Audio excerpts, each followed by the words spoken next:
have you had any companies come to you that you funded that didn't work out, but which you still think, wow, that could have been something extraordinary? Because there must be some that don't fail because they're a good idea. They don't fail, they just happen to not be at the right time. Or Well, Bill Gross at Idealab did a study of 200 companies, and what was the key element in failure? Was it product? Was it market? And it turned out that the biggest failure element was timing. In 2000, at Idealab, we had all of the same companies that became unicorns 10 years later. But we had 20 million people on dial-up internet at 50 kilobits. And so we started something called Z.com, which was basically YouTube entertainment, but you couldn't really run video over that dial-up internet. And so timing was a critical factor. The Andrew Weinrich started 6 Degrees, which was Facebook, if you will, too early. So timing is, in fact, the most important, factor in these things. But we've had a lot of companies that have failed that we've thought, gee, this was a great idea, otherwise we wouldn't have invested in it. But I like to quote Stephen Sondheim, who in one of his songs says, having just the vision's no solution, everything depends on execution. And it's really true that 3 people with the same idea, the one who will win is the one who executes well.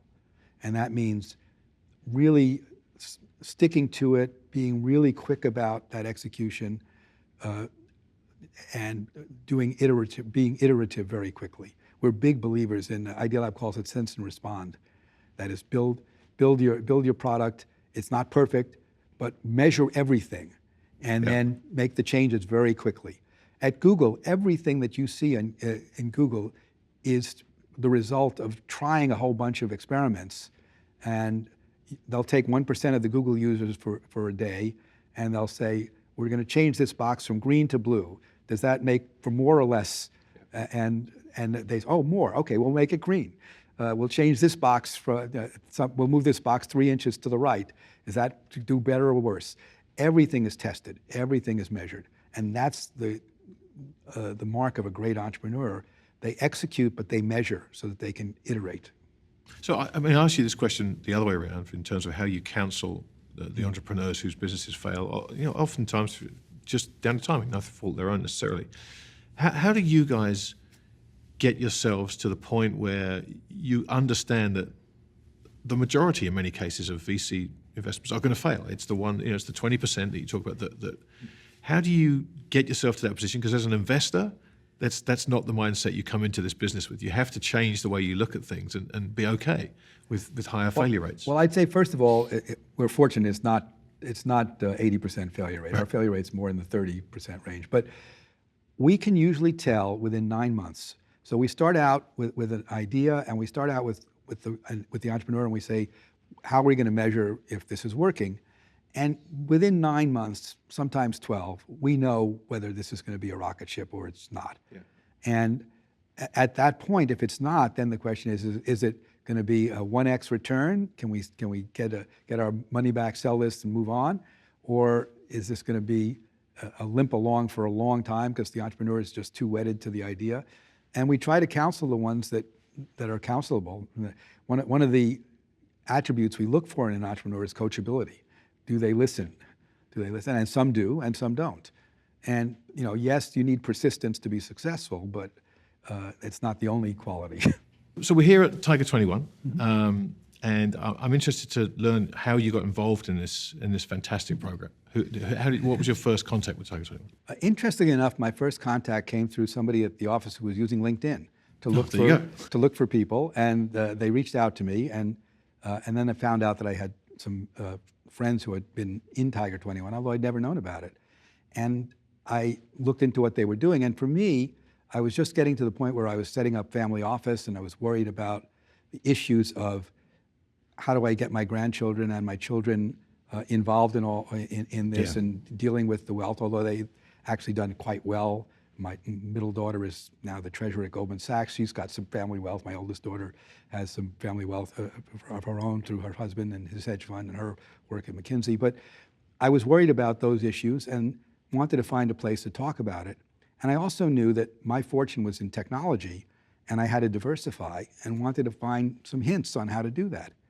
So I went to a meeting and I said, this is kind of interesting. And I really liked it. And then I went to join the group in New York. And the people there were just diverse, interesting, and they all had a story. And the fact that we had this intimate setting, completely confidential, where we could, bare our financial souls and some other parts of our souls as well, Sure.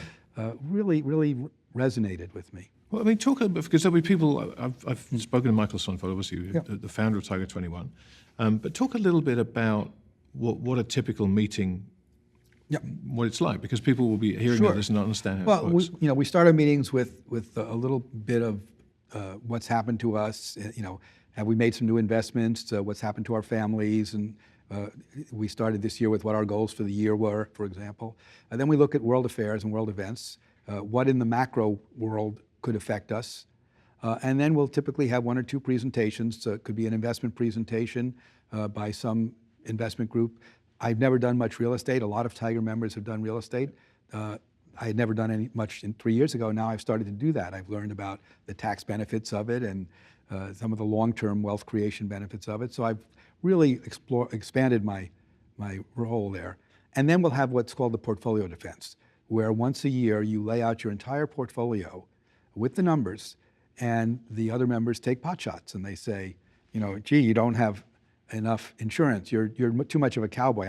They have a scale from sort of cowboy to conservative, and I'm very close to the edge of the cowboy scale there because of all my venture investing and my quant investing. But everyone's respectful, but they're saying, gee, you don't have enough of this. They'll look at insurance. Do you have insurance to cover estate taxes? And they'll talk about how your portfolio has changed. The criticism this year to me was, you have too many investments, because it goes on for 3 pages, and it's like, that's just too many for you to manage. How are you going to do that? And I have to start thinking about that. So the meetings give you a really good lesson and schooling in your own behavior, which you often don't hear from anyone else. Well, I've met lots of Tiger 21 members when I've spoken to various chapters around the country, and I mean, they're a remarkable group of people, and I've been really amazed by the openness with which they talk to each other. And you guys, everything about everybody's lives. It's not just about investment. No. This is about family and lifestyle. And in our group, we told one member that they had been waiting too long to get the divorce final. They really had to get it done, and they did. And they thanked us a few months later. They really thanked us for that. So we do talk about the families. We talk about how do you deal with your sons-in-law. I have 3 sons-in-law, and with one of our other members, he's got a son who's kind of a cowboyish kind of guy. But it's all done in a way that everyone knows it's confidential, and you don't share it outside of the confines of that Tiger meeting. So for this, for you as a VC who's there to incubate, to help people and to give them advice into Tiger 21, where like-minded people do the same thing for each other, for people that don't have the wealth to be a member of Tiger 21, for example, or haven't had the success yet, haven't been able to get themselves VC funding, how should they go about thinking about building that network in their own lives? Because it's important to have people around you that you can be open and honest with and can critique you, but do so in a way that's constructive. It's a difficult thing to build. It is. There are other organizations for people at different levels in their lives and so on that try to do this. If you're a private company owner or builder, I tell my friends this, to build their own board of directors, as it were. Maybe it's their lawyer, maybe a lawyer and an accountant, and somebody who might be a trustee of an estate for their kids.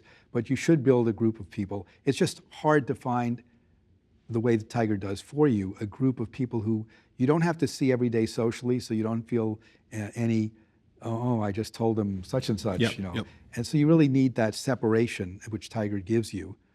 Although you do still then become friends with people, but it's not quite the same as it would be, if you were just taking your best friend and bearing your soul. So I'm going to have to ask you this, and I'll take this inside the meeting. If it's confidential, you can tell me. But when the last meeting, you talk about the macro views and the things that might affect you guys as members. What's the thing that's uppermost in people's minds at the moment? Well, we have a lot of political stuff, obviously. My group has, I'd say, 75% Democrats and 25% Republicans, a few of whom are staunch Trump supporters, and that leads to some interesting discussions at times. I think we're all concerned about the possibility of a recession in the next year and a half, 2 years, because of the situation both in America and elsewhere. With, if you look back cyclically at the 30s, you see what happened after the Great Depression point, and if you believe in these sort of Kondratiev cycles and so on, we're in that isolationist piece of the cycle, and it's not a great piece for the world, and it's not a great piece for investment. So you have to become more defensive in your investing policy, and we talked about that.